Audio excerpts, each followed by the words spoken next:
a number she didn't recognize. Hesitant, she picked it up. "Detective Marquez," she answered, her voice steady despite the late hour. "He'll be dead by dawn if you don't find him."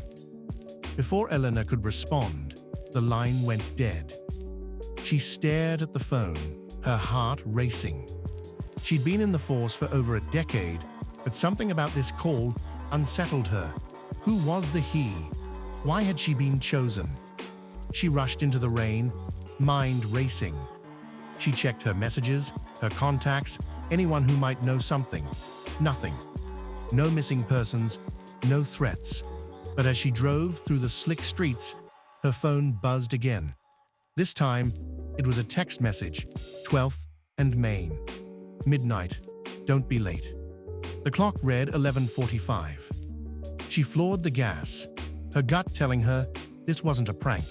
When she arrived at the corner of 12th and Main, she was met with silence, save for the rhythmic patter of rain. No one was there.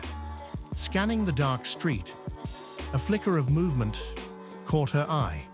Across the road, a figure stood beneath a flickering streetlight. It was a man, bound to a chair, a hood over his head. She hurried over, pulling her gun just in case. "Are you okay?" she asked, lowering her weapon slightly as she approached. The man didn't respond. Elina pulled off the hood and froze. It was Detective Cole, her partner. His lips moved weakly. "Elina." "The caller. It's a trap."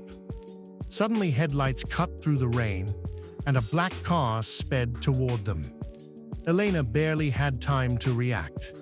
She grabbed Cole, pulling him to the side as the car screeched past, narrowly missing them both. As the car disappeared into the night, Elina realized this wasn't just any threat.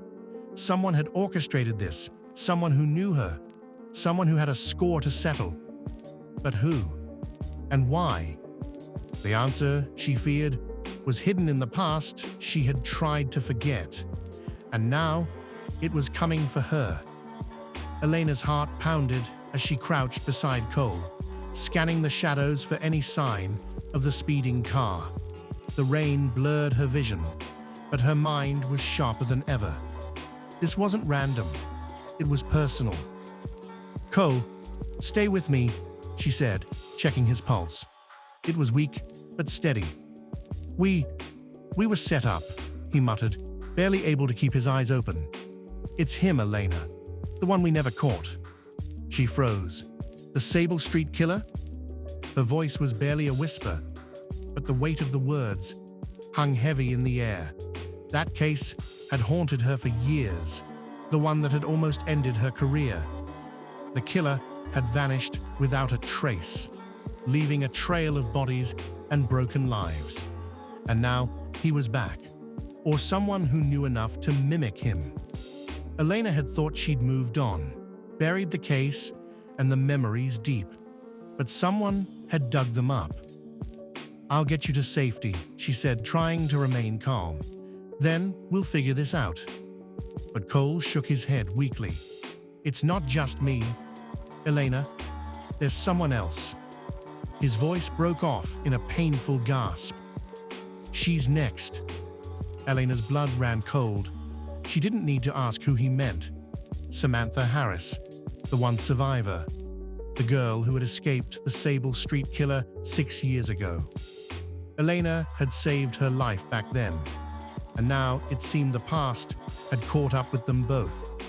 The rain intensified as Elina helped Cole to his feet and half-dragged him to her car. She fumbled for her phone, her hands slick with rain and adrenaline, and called for backup. But deep down, she knew she couldn't wait for help. Samantha was in danger, and time was running out.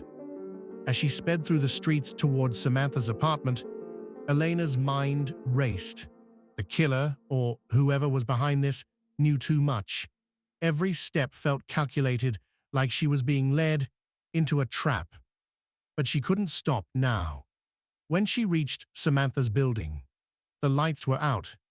Not just in her apartment, across the entire block. The citywide blackout alert had come in earlier, But Elena hadn't put the pieces together. She cursed under her breath, grabbing her flashlight and gun. "Stay in the car," she told Cole, but he was barely conscious. She double-checked that the doors were locked and ran inside the darkened building. Samantha's apartment was on the 5th floor. As Elena climbed the stairs, each creak of the old wood echoed louder than the last. She reached the door, her breath heavy, and knocked hard. No answer. She knocked again, louder.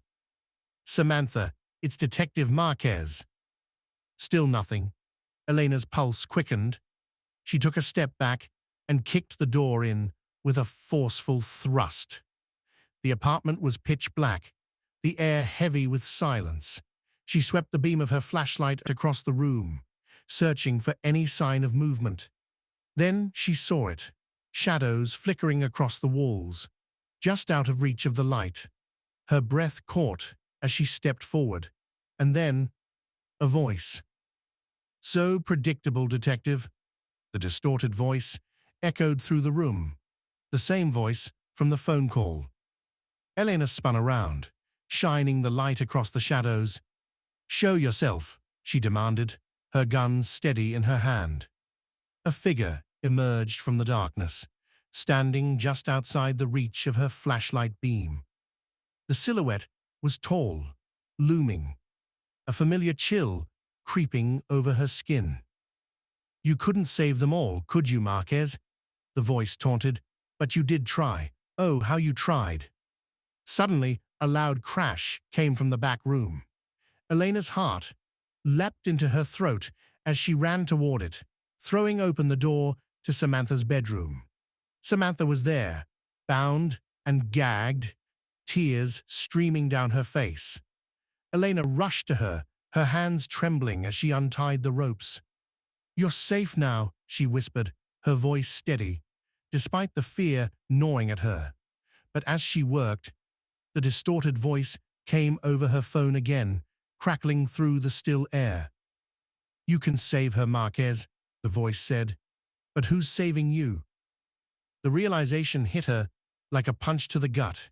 She had been lured here. Samantha was just the bait. Elena spun around, her gun ready, but the room was empty. Too late, she heard the faint footsteps behind her. The last thing she saw was a shadow moving in the doorway, and then a sharp pain exploded at the base of her skull. Everything went black. When Elena woke, her vision was blurry, her head pounding. She was still in Samantha's apartment, tied to a chair. Across from her, Samantha sat in the same position, wide-eyed and terrified. The figure stood in front of them, a knife glinting in the dim light of a candle he had lit on the table. "You were always one step behind," the figure said, pulling off a mask to reveal a face Elena knew all too well. "But this time, Detective, I win." It was Officer Jacobs, her old mentor, the man who had helped her track the Sable Street killer years ago. He smiled, a twisted expression that sent chills down Elena's spine. "You never did figure it out, did you? The killer was right under your nose." Her mind reeled. Jacobs had been there every step of the investigation, guiding her, pushing her in the wrong direction. And now, here he was, playing the final move in his sick game. "You won't get away with this," Elena spat, her eyes narrowing. Jacobs laughed softly. "Oh, but I already have. You see, Marquez, this isn't just about killing. It's about breaking you. And after tonight, you'll never be the same." He moved closer, the knife glinting in the candlelight. But Elena wasn't done yet. She had one trick left, a signal she'd activated the moment she stepped into the apartment. Backup was on the way, and as Jacobs raised the knife, the sound of sirens filled the air. Time had run out. For him.